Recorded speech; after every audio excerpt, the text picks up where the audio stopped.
네가 묘성을 메어 묶을 수 있으며 삼성의 띠를 풀 수 있겠느냐?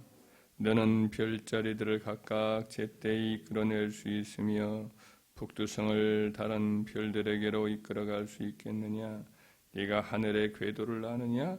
하늘로 하여금 그 법칙을 땅에 베풀게 하겠느냐? 아멘.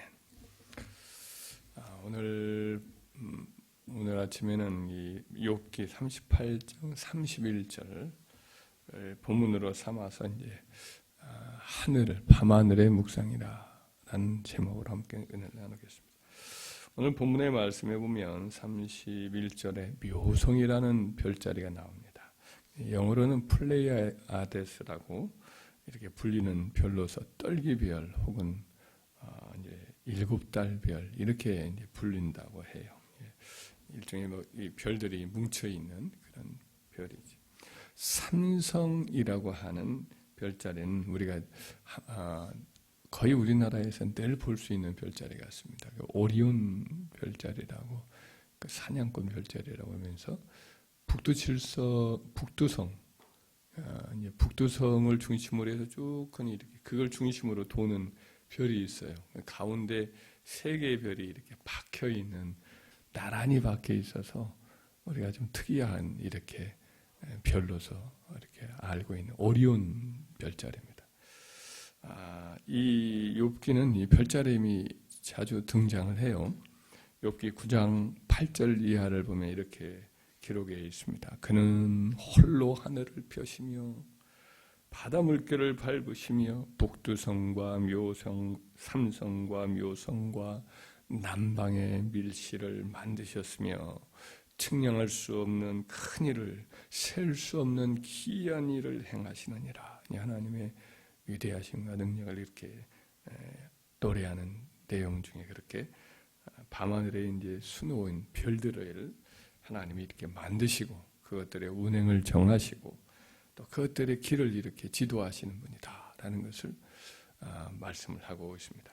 욥기 26장 7절 8절에도 이렇게 기록되어 있습니다.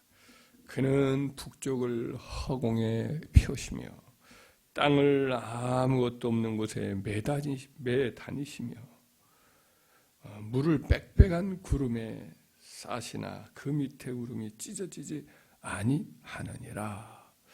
그러니까 우리가 평범하게 생각을 하면 땅이 평평하게 있잖아요, 그죠? 땅은 끝없이 평평하게 있고 하늘은 이렇게 이제 그것도 하늘도 이렇게 커튼 같이 있고 거기에 별이 있게 보이는 별을 거기다 촘촘히 박아놓은 것 같은 느낌인데 사실은 그렇지 않잖아요.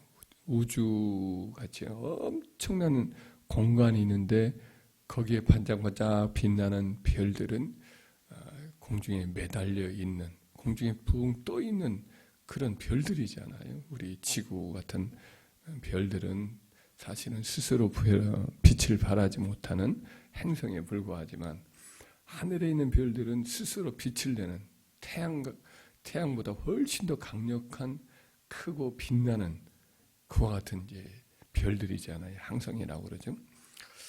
이것들을 다 하늘에 매달려 있어요. 공중 우주의 빈 공간에 이렇게 떠 있다고요. 지구도 마찬가지로 떠 있어요.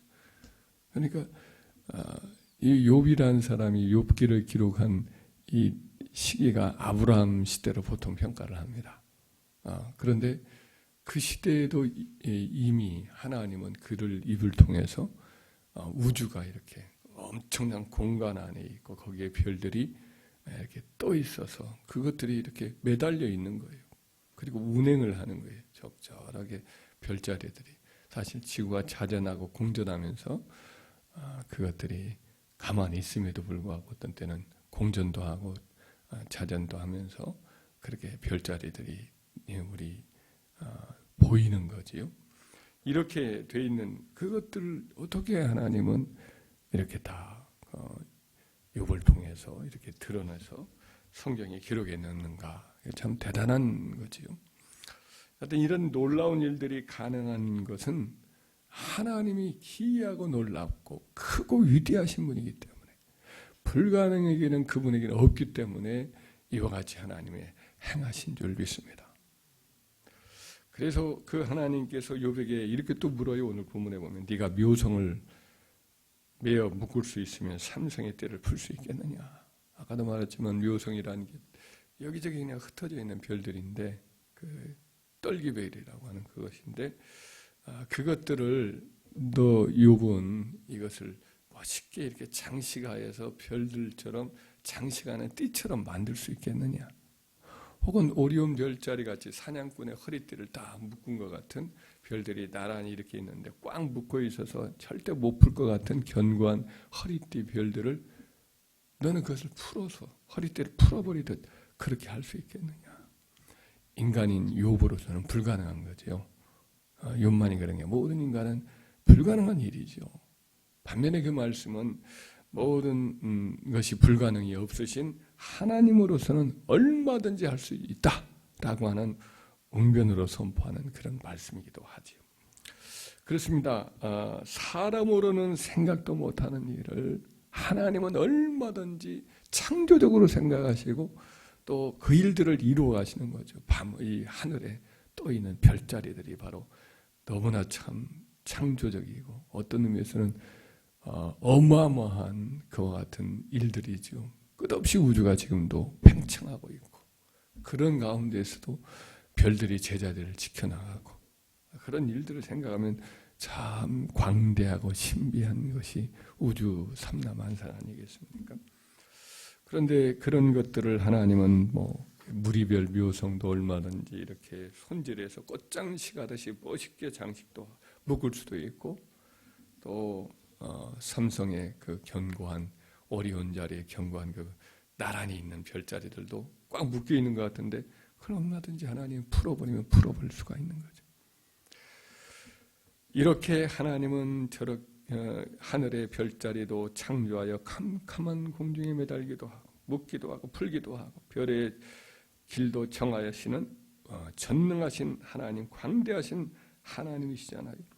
그분이 어떤 일들을 딱 정하시면 누가 거역을 할 수가 있겠어요. 별자리의 운행을 길을 정하신 하나님 앞에 그 광대하고 광대한 우주에 있는 별들이 그 길을 묵묵히 운행하잖아요.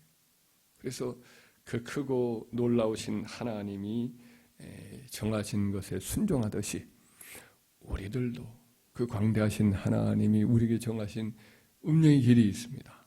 각자에게 하나님이 정하신 길이 있습니다. 때로는 힘들고 또 다른 사람과 비교하면 그 길이 때로는 외롭기도 하고 우리의 어떤 자의지를 가지고 막 다른 길을 모색할 그런 마음이 유혹도 있습니다만은 저 모든 광대한 우주에 있는 별들이나 혹은 밤에 오고 가는 이 새들 이런 새들도 다 하나님께서 정해 놓으셨어요. 예를 들면 이게 봄이 오면 다시 북쪽으로 쫙 하고 또 이제 추워지면 북쪽에서 쫙 날아오도록 하는 하늘의 길들이 있어요. 근데 이 철새들이 그 길을 따라서 어미가 그렇게 날아가고 새끼가 그렇게 또 날아가고 그 길을 따라 그렇게 순종을 한단 말이죠. 우리도 하나님의 섭리적인 손길 아래 원망불평하지 말고 묵묵히 순종하는 저와 여러분 되기를 바랍니다. 또 우리 하나님께서 아까도 말했지만 얼마든지 묘성도 장식띠 별로서 이렇게 묶을 수도 있고 삼성의 허리띠 그 새 별들도 풀어버릴 수도 있는 것처럼 하나님은 불가능이 없으셔요.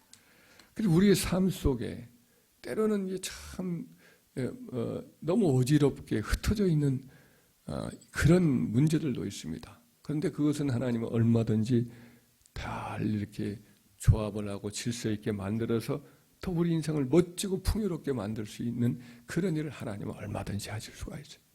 우리를 꽉 묶어버린 어떤 결박들이 있을 수도 있어요. 그런데 하나님은 우리로서는 도저히 불가능한 것 같지만 그 결박들을 얼마든지 풀어보시기를 원하시면 얼마든지 할 수가 있어요. 그래서 우리의 삶의 문제가 때로는 꽉 막혀 있어서 어떻게 해볼 도리가 없는 문제도 그분께 아뢰면 그분은 얼마든지 더 끈히 풀어버릴 수 있는 은혜가 있는 줄 믿습니다. 또 얼마든지 우리 삶이 막 무질서하고 흩어져 있어서 방만하고 어떻게 해볼 도리가 없는 것도 그분의 손에 맡기면 가장 지혜롭고 멋있게 이것들을 잘 요리를 내서 우리의 삶을 화관을 이렇게 머리에 씌우듯이 멋있게 장식을 하나님께서는 얼마든지 가능하니까 우리의 운명을 묻기도 하고 풀기도 하신 그분께 온전히 맡기시는 저와 여러분 되길 바랍니다. 기도로 맡기시면 가능하면 하나님은 얼마든지 멋지고 아름답게 바꿔 놓으실 수 있는 분임을 믿으시고 기도로 맡기시길 바랍니다. 그러게 크신 하나님께서는 또 저렇게 광대하시고 드높으신 하나님께서는 또 낮고 천한 이 지구라는 별에 지극히 미천한 사람이 죽어서 눕히면은 너무나 작은 곳에 또 그것도 이렇게 또 태워가지고 이렇게 놓으면 자그마한 한 항아리 안에 그렇게 있는 미천한 인간들을 하나님은 또 사랑하시고 관심을 가지시고 특별히 자기를 알고 섬기는 자기 백성들에게 그 크신 하나님을 계시하시고 또 섬세하게 표제하시고 또 이렇게 우리를 돌봐 주신단 말이죠. 우리들의 작은 한숨도 이렇게 귀를 기울여 들으시고 작은 하소연에도 응답해 주시는 그런 일을 하신단 말이죠. 그 다윗이 그것을 생각할 때 우주의 그 광대무면한 큰 밤하늘을 바라보면서 달과 별들을 바라보면서 야, 저런 것을 하나님이 저렇게 매달아 놨구나. 저렇게 아름답게 해놓으셨구나 라고 생각과 동시에 참 사울왕에게 쫓기면서 그 광야에 그야말로 떠도는 그런 작은 들짐승처럼 오갈 데 없는 자기를 이렇게 사랑하시고 기도하면 감동해 주시고 응답해 주시고 또 은혜를 주시는 그 하나님을 생각하니까 너무나도 감격스러운 거예요. 그래서 시편 8편 3절에서 5절에 이렇게 그가 노래합니다. 주의 손가락으로 만드신 주의 하늘과 주께서 베풀어 두신 달과 별들을 내가 보니 사람이 무엇이간데 주께서 그를 생각하시며 인자가 무엇이기에 주께서 그를 돌보아 주시나이까. 그를 하나님보다도 조금 못하게 하시고 영화와 존귀로 관을 씌우셨나이다. 참 이렇게 광대무변한 저 밤하늘의 아름다운 별들도 만드시고 그런 우주를 만드신 하나님이 자기같이 부족한 사람, 지극히 못난 사람, 그냥 내일 일을 알지 못하는 그 떠돌이 신세가 된 자기를 이렇게 바라봐 주시고 기도하고 하나님께 매달리면 또 위로해 주시고 또 피할 길을 내달라고 간절히 청하시면 하나님이 그렇게 역사하시는 하나님을 생각해 보니까 참 인생이 무엇인데 내가 누구간데 하나님이 이렇게 나를 돌봐 주십니까 하는 감격이 있는 거지. 참으로 천지 만물을 창조하신 하나님은 지금도 마찬가지로 다윗을 그렇게 기억하시고 그의 기도에 응답해 주시고 그를 돌보아 주신 것처럼 지금도 우리를 이렇게 사랑하시고 돌보아 주시고 우리를 굽어보시고 우리에게 손을 내밀어 주시고 우리를 또 천사보다 조금 못하게 하시죠. 만물을 다스리는 자로 이렇게 시편 8편에서 해주신 것처럼 우리를 지극히 존귀하게 하시는 줄 믿습니다. 시편 18편 35절에는 다윗이 이렇게 노래해요. 주의 온유하심이 나를 크게 하셨나이다. 이 영어 성경으로 또 이렇게 보면 거기서 뭐라고 됐냐면 하나님이 우리를 위해서 자기를 구부리심으로 우리를 이렇게 존귀케 드높게 하셨다. 마치 아기가 어른들 사이에 막 끼어서 아장아장 걷고 있으면 캄캄하잖아요. 사람들 다리밖에 안 보이잖아요. 근데 어린이 놀이공원에서 이렇게 가는데 부모가 아이가 답답할 것을 생각하니까 그 아이를 이렇게 덥석 들어가지고 자기 어깨 위에 태워가지고 무등 태워서 그 아이 팔을 잡고 보이니 하니까 아이가 잘 보이니까 너무 좋아하지. 아빠 위에서 막 무등 태우니까 펄펄 뛰면서 즐거워하면서 멀리 바라보고 행복해하지.